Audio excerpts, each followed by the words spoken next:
Yeah, we have it's kind of an ethos that all bodies are good bodies, all bikes are good bikes, and all rides should be celebrated. And there's kind of an asterisk on the all bikes are good bikes. And it's like, as long as it's a safe bike for you to ride, it's a good bike. Right. Yeah. Yeah. Hey everyone, welcome to the Active Towns channel. My name is John Simmerman, and that is Marley Blonsky from All Bodies on Bikes, and we're going to be talking about this encouraging nonprofit. It's just over a year old or so, so let's get right to it with Marley.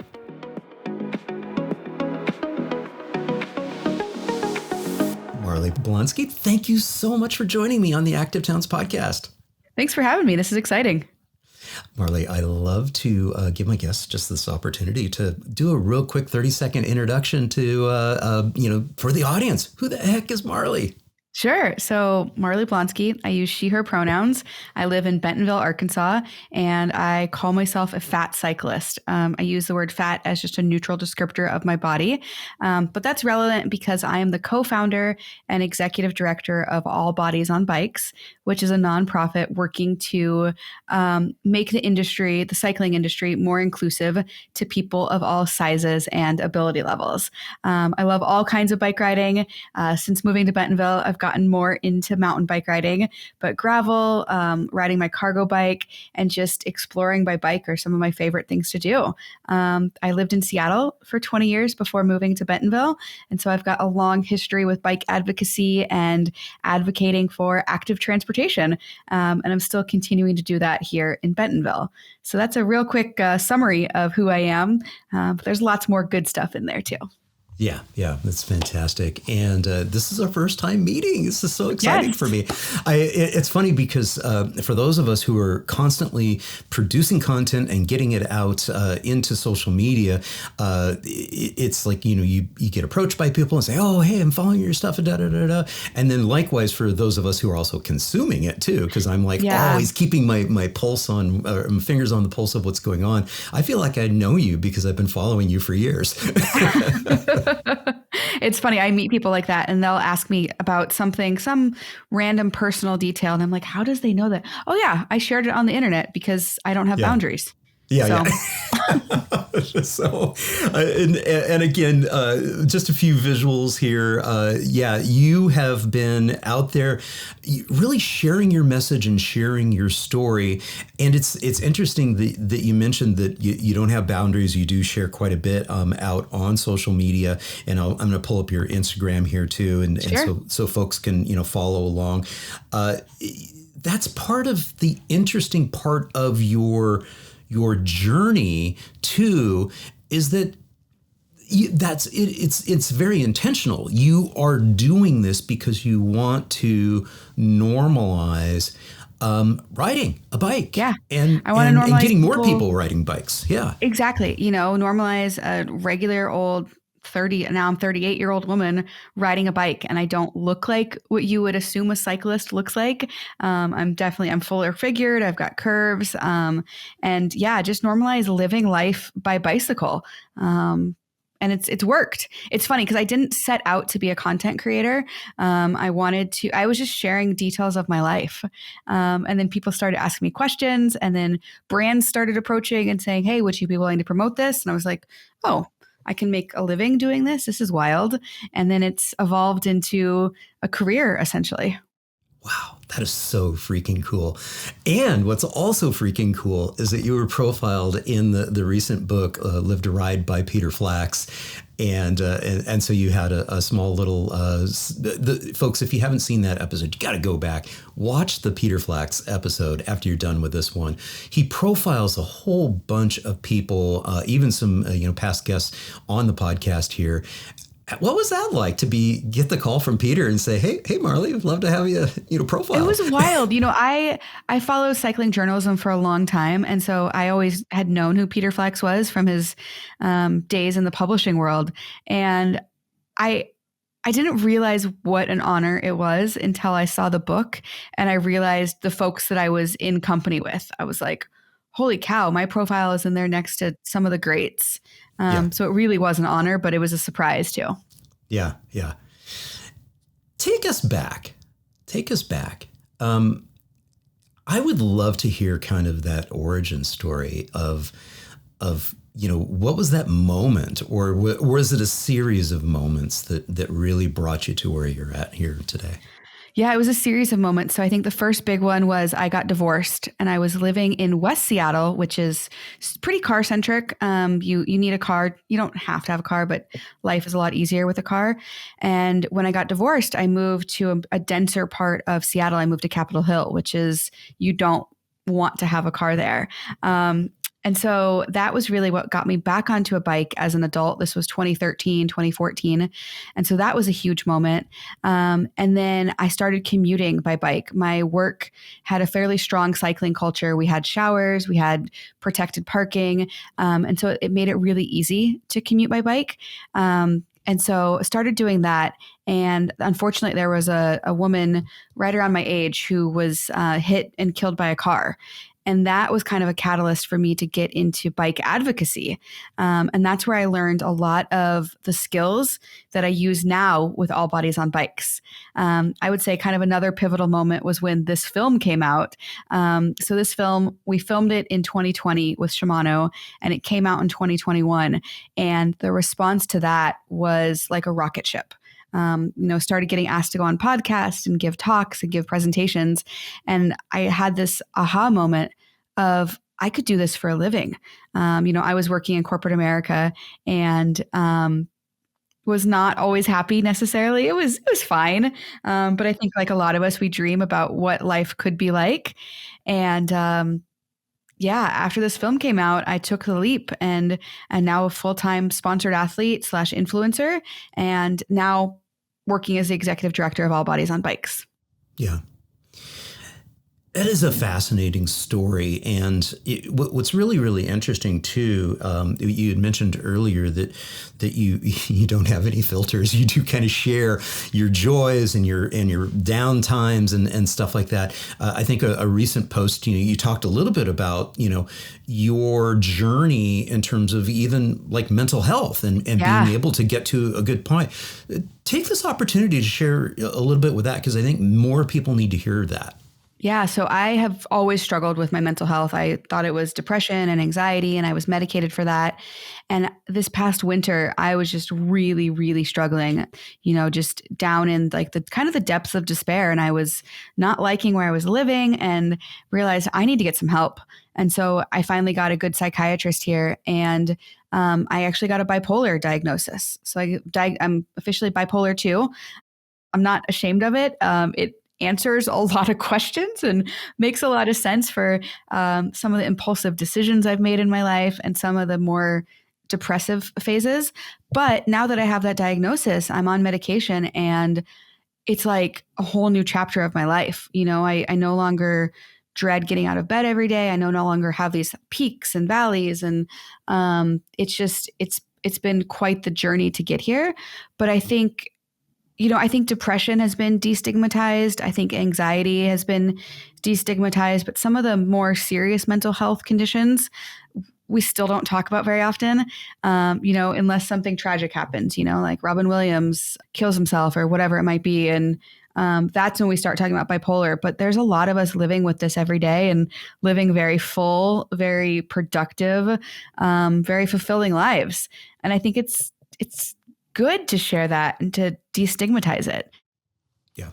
Yeah, I totally agree. I worked for a very short period of time in the neurosciences, and I worked for Eli Lilly, and so I was a pharmaceutical rep in the Denver area, calling on psychiatrists and folks. And one of the disease states that I worked with was in bipolar disorder, and so people would be astounded at how high the rates are of bipolar disorder.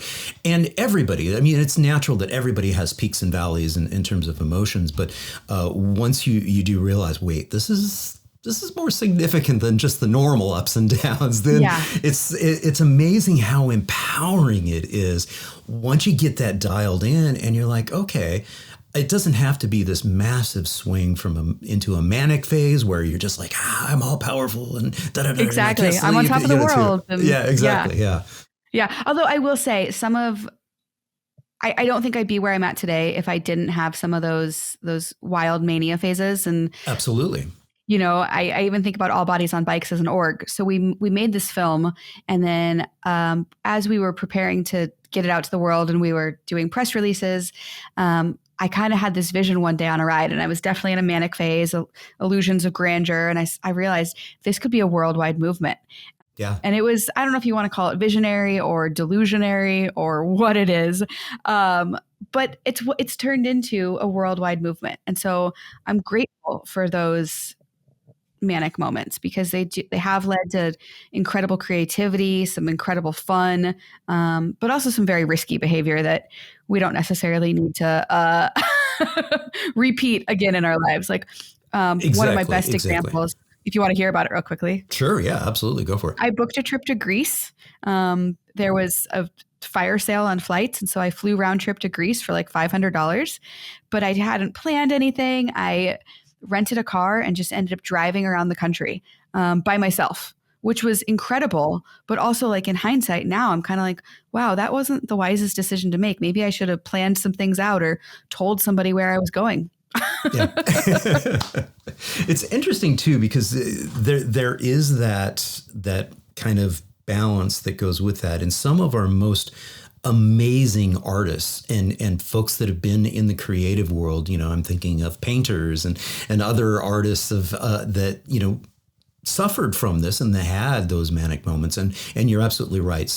When we can channel it in a way that is productive and not destructive, it's amazing what can be done. So 100%. Congratulations on getting that balance in. And the follow-up question. Yeah, and exactly. It's a process. And as a follow-up to what you just said too, about not liking where you were currently, I hope your situation there in Northwest Arkansas is better and you're happy being there. Yeah, definitely. This place is magical. I actually have two friends visiting me right now. As a matter of fact, it's Kaylee, who we're watching on the screen right now. Kaylee's visiting me and one of our chapter leaders, and we just got out for a ride this morning. And sometimes I just have to be reminded that I live in an incredible place where I have single track literally out my front door, and you don't have to lock your bikes. You don't have to lock your doors. It's a really magical place that doesn't exist anywhere else. But, when it's winter and it's 10 degrees outside and you can't ride, it's easy to get down into the doldrums a little bit. And, I don't have that many friends here. And but moving in your 30s is hard. And I think just have to give myself grace on that. It takes time to build community.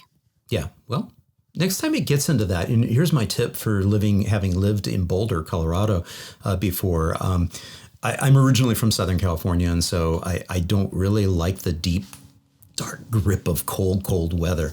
I've had an opportunity to live in cold weather before. I did my graduate work at the University of Michigan in Ann Arbor. I did some work in Chicago, so I'm used to that bitter cold. But what I did, the tip was in Boulder when I'd look at the weather forecast, and it's like, it's going to be really, really cold for a really, really long time. I'd be like, you know what? I need to schedule a road trip. Yeah. Go visit family and friends down in San Diego. So here's my tip for you, because you're not that far away from Austin. Come visit us down in Austin in the wintertime, because that's a great idea. It's pretty amazing down here. Get you some sun, and we're building out the Dutch-inspired, high comfort, all ages and abilities cycle network here in Austin. And we've actually hosted quite a few folks, city officials from the Northwest Arkansas area, including Bentonville, because they want to learn from Austin and that build out of our bike network. So I think you'd really, really dig it. Oh, that's awesome. Yeah, I didn't realize. I've been to Austin twice, but I haven't spent much time exploring by bike, and I would really love to. Yeah. It's really, really rich and exciting to see that. And it truly is Dutch inspired. The city had been working with the Dutch Cycling Embassy for over a decade now. And it's, I think, going to be a very, very good North American example of how to build a cycle network that truly encourages everyone. All ages, all abilities, all body types. It gives that ability to really be able to live one's life and not be car dependent. That's so cool. Yeah, it's good stuff. Okay, so let's go back to All Bodies on Bikes. And so we've got a few things that are happening here. This is like an event. So is that kind of what's going on? Is you guys are doing a lot of fun events? Yes. So we kind of have two arms to All Bodies on Bikes. We have like the advocacy education arm, and then we have the social rides, social inclusive rides. And what we're seeing right here is an example of that social ride. So we'll be at Unbound Gravel next week, if you're familiar with that. It's a big gravel race that happens in Kansas. And an element of these big events is they do what are called shakeout rides for people who, before the big event, you want to warm your legs up, make sure your bike got put back together correctly if you traveled with it, and just a chance to meet other people. And so we've hosted one for the last 4 years at Unbound Gravel. And this year we're doing a sensory friendly one, which should be really fun. Very nice. A little bit lower intensity. We won't have any megaphones out there, and just asking people to be respectful of folks with some neurodivergences. So we've never done anything like this before, and I think it'll be really fun. I thought that's what you meant when you said sensory, sensitive to that. That's fantastic. Yeah. Yeah, one of our chapter leaders had the idea, and I said, that is a great idea, especially at these big events. It can be so overwhelming, and the expectation to talk to everybody and make new friends on all these rides. And so we're just going to set the expectation that you're not expected to talk to anybody. You're welcome to be quiet. We're not going to have flashing, blinking lights, no megaphones, and it should just be a really welcoming, quiet atmosphere. Yeah, I love it.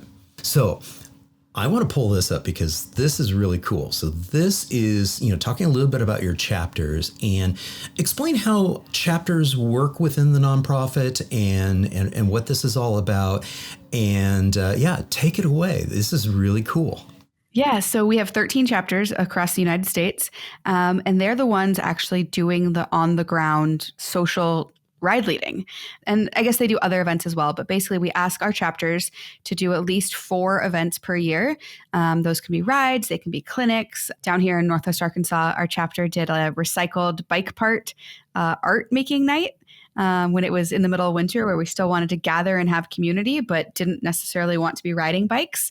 But yeah, these chapters host inclusive rides, typically less than 10 miles. Sometimes it's longer than 10 miles because we know that people in bigger bodies, myself included, like to challenge ourselves. But we just try to be really clear about what you're getting yourself into, what pace we're going to go at, who the ride is intended for, and it's a lot of fun. Wow, that's fantastic. And here's talking about community support too. Expand more on what you mean by this. Yeah, so this is specific. So we just celebrated our first official birthday as a 501c3. If you've ever built a nonprofit, you know that it can take a while before you're actually ready to file for the tax exemption and all of that. And so we filed last April, and we celebrated our first year. And this was a post that we put up to celebrate it.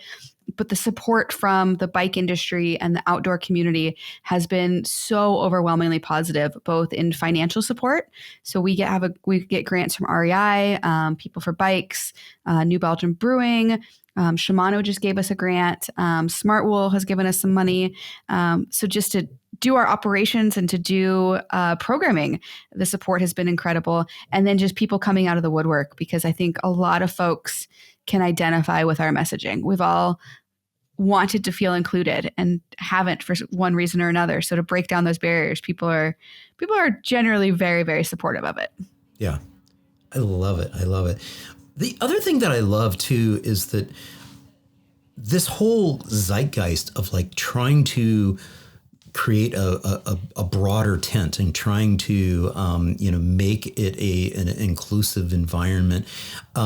It gives you, I think it sets you up for like, I see in the photo here, we've got a person on an adaptive cycle. We see in the imagery here, even in this particular image here, plenty of people of color that are there.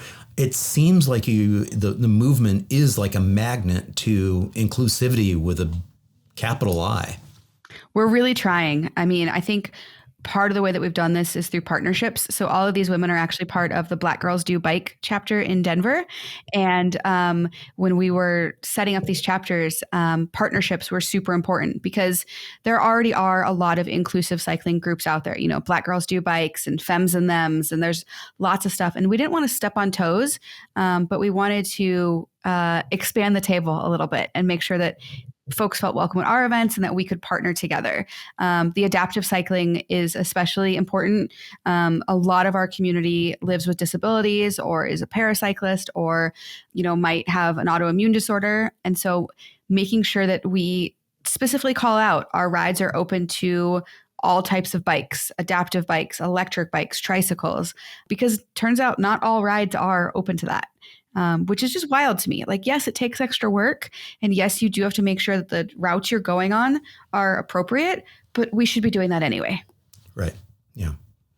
It kind of is something that I talk about a lot too at the Active Towns channel, is when we're starting to transform our built environment into truly safe and inviting environments that are open to all ages and abilities, you start to see that, you start to attract people of, again, all ages, all abilities, all body types, all different types of machines, adaptive cycles, tricycles and quads, and people who are just delighted to feel like, oh my gosh, there's a safe way for me to get around. I don't have to feel like the only way I can get from A to B to do something, anything, is to, hail a cab or a rideshare or drive oneself or try to take transit. It's like there's mobility choice. I think that's incredibly 100%. Important. Yeah. Yeah. Talking about age, this was a little bit of an unexpected surprise for me, was our appeal to the older demographic. We just did a bike camping trip in Kansas City, and we had 42 people come. And I believe the median age was over 40. It was predominantly women. And I think 20% of the people on the trip had never been camping before. And so I think we've created a really safe space for folks to try new things. And it was only 10 miles each way. And so for some folks, that felt like a really hard day. And for other folks, it felt like, oh, this is just a warm up. This is a normal Saturday afternoon ride. But it just makes it safe for people to show up as they are and to try something that might be a little bit scary. Yeah. One of my very good friends and frequent guest here on the Active Towns channel is actually Ryan Van Duzer, who is a content creator and does a lot on bike packing. Yes. And yeah, what an incredible opportunity, because you just mentioned that is, first time camping in a long time. There's so much joy in getting out into nature and experiencing that. And I think so many of the stories we hear, and I'm not trying to diss on Ryan at all. He's absolutely incredible. And I got to meet him at RAGBRAI last year. And I think he's inspired a lot of people to take up bike packing. But I think a lot of the stories we hear are of these epic trips, going through Kyrgyzstan or cycling from Canada to Mexico. And it's like, those are incredible and deserve their due time in the spotlight. But sometimes that 10-mile trip to the local farm where they let us camp in their field is just as life-changing of an event for those people. Absolutely. I'm really glad you mentioned that too, because, I think that that's one of the things that we can do as a movement to try to get more people on bikes, all bodies on bikes, is to create those opportunities. And Ryan will be the first to tell you that, and to tell me, and he has in the past, is that what makes his day so much is when he hears back from somebody and they say, dude, I was watching your stuff and I'm like, I think I can do this. And they get out and do it. And in fact, some of his videos from RAGBRAI are just that. He ends up, meeting people who are just like, the only reason I'm here at RAGBRAI is because I've been watching your videos. And I'm like, I need to get off the couch. My mental health is down. My physical health is down. I'm inspired to at least get off the couch and try something. And I think that that's the whole point. And it's one of the sub themes that I do for Active Towns and the content that I'm creating is, yes, I want to encourage more city officials and more community members to understand that we can make more inclusive. We can make more inviting environments within our cities and access to nature open to more people. It shouldn't just be the fit and fearless people that are out there.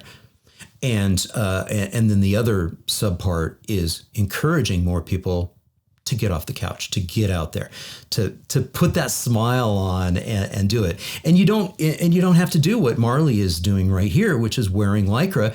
Just get out and, maybe it's starting walking and then in your neighborhood and maybe with friends and getting moving and then, get on a bike, get some friends, find out if there's a chapter. Or Exactly. maybe you start a chapter. Yeah. 100%. Yeah. It's so interesting because All Bodies on Bikes tries to operate from a weight neutral place. But we know that moving our bodies is good for everybody, regardless of what size you are and regardless of if you're trying to change your body or lose weight. Like, I don't care why you're moving your body. That's your business. But you should move it in some way, in a way that is joyful to you. And so if that's biking, we want to help with that. But just figure out what it is. Maybe it's dancing. Maybe it's yoga. Maybe it's walking your dog. But human bodies were meant to move. And so however we can help facilitate that, we are on board for it. I love that you emphasize that too, that it really is kind of a weight neutral thing. It really is all bodies on bikes. It's sort of like my term, all ages and abilities.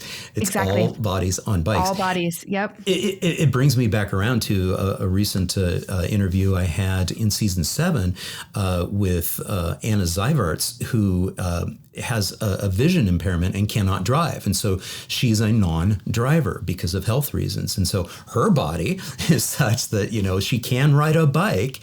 And that's one of her main ways of getting around in her community because of her body's limitation, her visual limitation. She's not able to drive. She's one of those all bodies on bikes. 100%. Yeah. We have it's kind of an ethos that all bodies are good bodies, all bikes are good bikes, and all rides should be celebrated. And there's kind of an asterisk on the all bikes are good bikes. And it's like, as long as it's a safe bike for you to ride, it's a good bike. Right. Yeah. Yeah. Yeah, I'm agnostic when people say, what's your position on this bike or that bike or e-bikes or whatever. I'm like, yeah, are people getting out and riding? Does it put a smile on their face? I mean, that's exactly what I care about. Yeah. That's what I care about. So I'm going to pop on over to your website here. And so this is the All Bodies on Bikes website. And you see that there is an opportunity to learn more. There's a button for, start here. Click on that. I believe you have maybe is there a newsletter or something that people can sign up for? Yeah, we do. We have a newsletter that goes out once a month. And we try and keep people updated on what's happening with our events and just interesting things that are happening. We've also got some resource guides out there. That's one of the biggest things folks asked for was information. Especially riding a bike as a bigger person, there can be some barriers, whether that's weight limits or finding the right clothes or, whatever that might be. So yeah, I'd encourage folks to take a look at our website for sure. It also has information on our chapters and how to get in touch with them. And yeah. So as we're scrolling through, we can see we've got Albuquerque, Boise, Charlotte, Chicago, Denver, Kansas City. Obviously, this is alphabetical. Marquette, Michigan. Okay, very good. I was thinking it was Marquette, Michigan. We got New York City, obviously, Northwest Arkansas, Washington, D.C., and Western Mass. Folks, if you're not seeing that's your 11. This makes me realize I need to add Seattle and I need to add Richmond, Virginia.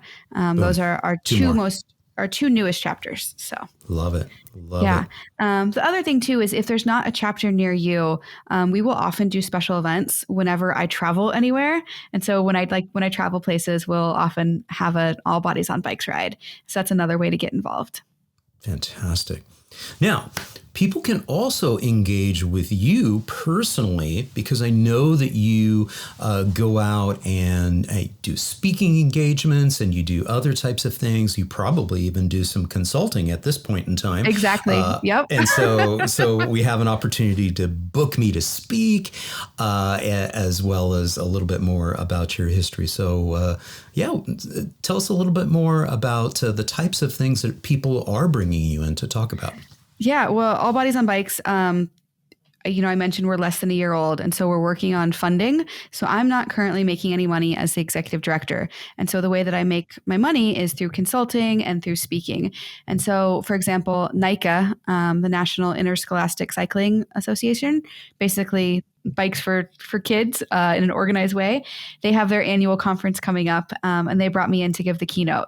So I'll be talking about inclusion starting at the high school and middle school level and how it can make a difference and kind of my story with that. I'm speaking actually this afternoon at the National Bicycle Dealers Association. They have their retailer summit. And so we'll be talking about how to serve America's largest demographic, pun intended. Fantastic. Yeah. And so I will often talk about best practices. We give size inclusion trainings. So, how to treat, it sounds so silly, but how to treat people in bigger bodies with respect, how to, the appropriate language to use, how to get people in bigger bodies onto bikes in a way that feels good. So yeah, that's how I'm making my money these days. And it's a lot of fun. And I feel really privileged to be doing this work. It's funny that you mentioned about that, with the nonprofit, with not being in a position yet to be able to have a salary. I'm the same way. I know exactly where you're coming from. I founded my nonprofit, Advocates for Healthy Communities, back in 2011. And so that nonprofit, continues to operate today. And I do a lot of pro bono work through my video content for cities and for areas through that. And so I do have a fair amount of donations that come in, but never sufficient enough for me to ever make a living at it. And so hence, where I make most of my living is through doing the same thing, keynote presentations, talking about creating a culture of activity, and then supplementing that with what little bit of ad revenue comes in from YouTube, and then also my Patreon. And so people do support me on Patreon as well. So, yep. Yeah. The other way that I make money is through influencer stuff. So we were talking about Instagram earlier. I have a deal coming up soon with a well-known meat stick brand. So typically it's bike stuff. But occasionally I actually just signed with an agency to help me kind of increase my revenue on that side. And they brought in this deal for a well-known meat stick brand. And I'm excited about it. It should be fun to make that content. Yeah, it's interesting too, because when I launched the podcast in 2020 and then the YouTube channel in 2021, I kind of made a conscious decision that I was going to not go whole hog into getting like an agency and doing all that kind of stuff and representing a lot of brands. Most of my content is very long and all of that. So I've been very conscious about turning down ad deals and relationships just so, because of the way that I'm producing this content. I wanted it to be such that it was brand agnostic.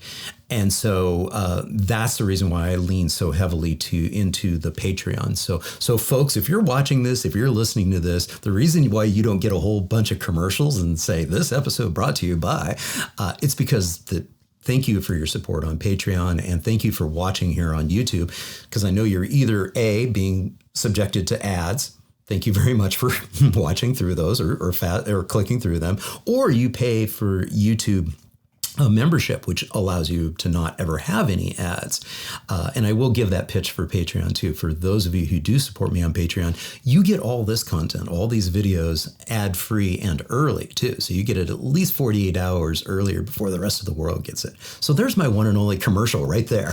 That was great. I love it. You're very good at it. I have a Patreon, and I have been it's very, very small, and I just have not done a good job producing exclusive content for that. There's a lot to keep up with when you start diving into this world. Oh, totally. And just the fact that what you're doing is working so well, in the sense that as an influencer there on Instagram, and you mentioned Facebook, and also you're starting to get on Threads as well. That's valuable, because it really broadcasts outside of our bubble. And that's our biggest challenge that we have in the bicycle advocacy world, in the active living advocacy world, is that we're in this little insular bubble. And so we have to, feature messages like your message, that helps permeate out through the echo chamber. Yep. And same thing with the size inclusion. It tends to be insular, and I follow the same creators, and we all follow each other, and it's this beautiful little community. But how do we get the message outside of that little community? And that's why I'm really glad that you mentioned that you were kind of shocked and surprised, delightfully so, that, people, older generations were showing up.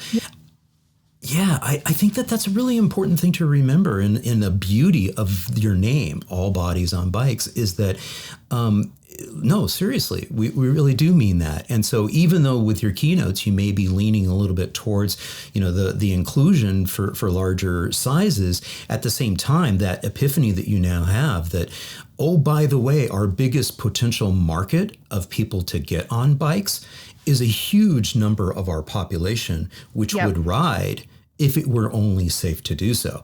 And that Yep. includes many older adults. It includes many moms and dads with young children that just aren't riding because they don't feel safe.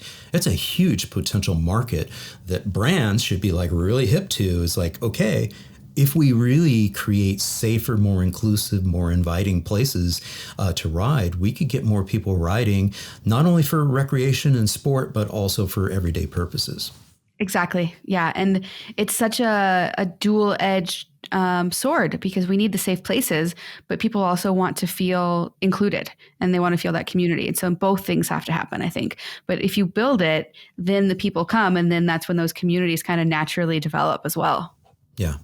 Yeah.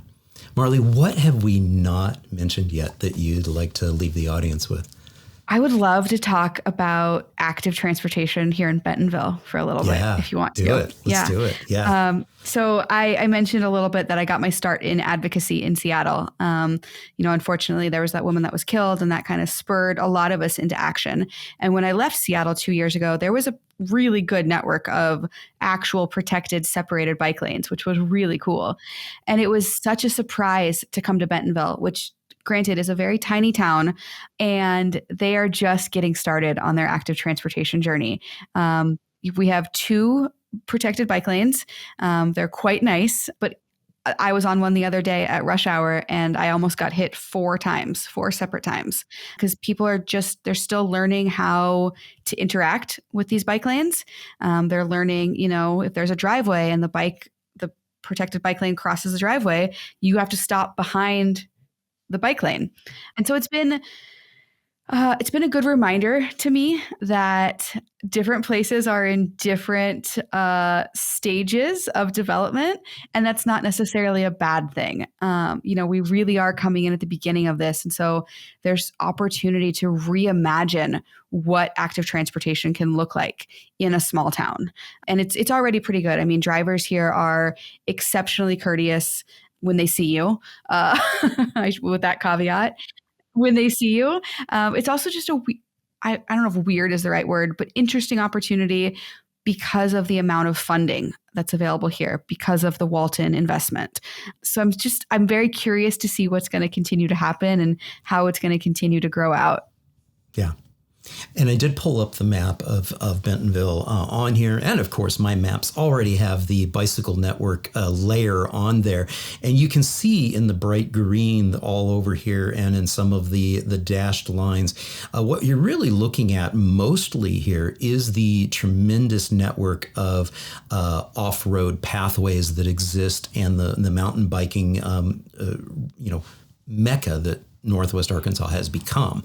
And you're absolutely right. One of the biggest challenges that Bentonville, Northwest Arkansas in general has is now creating an environment through, being able to get from one's home to their meaningful destinations, even if that meaningful destination happens to be, this beautiful network of trails that you can ride through. Yeah. And so that's one of the things. That's like phase 2. Phase 1 was really establishing the region as a destination for people to ride bikes recreationally. And phase 2 is now starting to step in. Okay, how do we make the entire community bike friendly and really truly open and inviting for all ages and abilities? When we get down to, hey, I want to go to Airship Coffee at the pump house and be able to do that safely and confidently because there's, safe infrastructure out there. Exactly. And we're at such a critical juncture right now. So Bentonville is the home of Walmart corporate, and they just had a return to office mandate, and they're moving, I don't know how many thousands of people to Bentonville because of that. But they're also building this huge new campus. So a 350-acre campus is going to be absolutely beautiful, but they know that not every associate can and every employee can drive there every day. That would just be turn into total gridlock. And so they have a commute goal of at least 10% of their people will commute via active transportation. So I think it's really 10% doesn't sound like that much, but when you have 30,000 employees, that's 3,000 employees a day. That's huge. And if they can actually achieve that, that'll be really, really cool. I wish that they would put that same effort into advocating for safe transport to their stores for their employees. That's not car centric. But I believe that is actually on their roadmap because I think it's part of their fairly ambitious climate change goals. And I should say, I don't work for Walmart in any way, but I've gotten really interesting insight by living here. So yeah. Some good things happening. I'm glad you mentioned that too, because that is one of the things that employers can really do with their corporate campuses and with their headquarters is to really try to work with the city to ensure that, those offices, those locations, those retail operations, are along and or attached to and connected by high comfort bike network facilities so that people can choose to do that, because if they are fortunate enough to live within walking and or biking distance, it would sure be nice if it were safe to be able to get to those workplaces. 100%. Yeah. And all the research shows that people who arrive by bike arrive happier, they're healthier, they're more engaged, they're more productive. So it's a win for everybody. And with some forward thinking of, where can these people park their bikes? Is there a place for them to change clothes, to store their equipment? It doesn't take huge earth shattering changes to accommodate folks who are arriving by bicycle. Yeah. And in fact, if the destination isn't that tremendously far and it's a truly a safe and inviting network that they can ride on, they might not even have to change clothes. They might 100%. Actually be able to ride in their clothes that they're dressed for the destination, not for the ride, which is exactly what most northern European cities are like when you look at the fact that, they're not pushing hard. They have their racing bike, they have their mountain bike, but this is their commute bike. It's relaxed, it's upright, and they're not pushing hard. So it streamlines it. The other great thing, I'm glad you mentioned, what it's like being an employer and encouraging your employees to be able to have that and some of the benefits of being able to get to their destination by active transportation. Same goes with schools too. The benefits of kids being able to get to school, get a little activity in, whether it's walking or biking to school, same thing. That positive reinforcement of showing up ready to learn, and their brains are primed for being able to do that. So the benefits just are so tremendous for us to really focus in on making this environment truly all ages and all abilities. All bodies. Definitely. All bodies. Exactly. I love it. Marley, this has been so much fun. Thank you so much for joining me on the Active Towns podcast.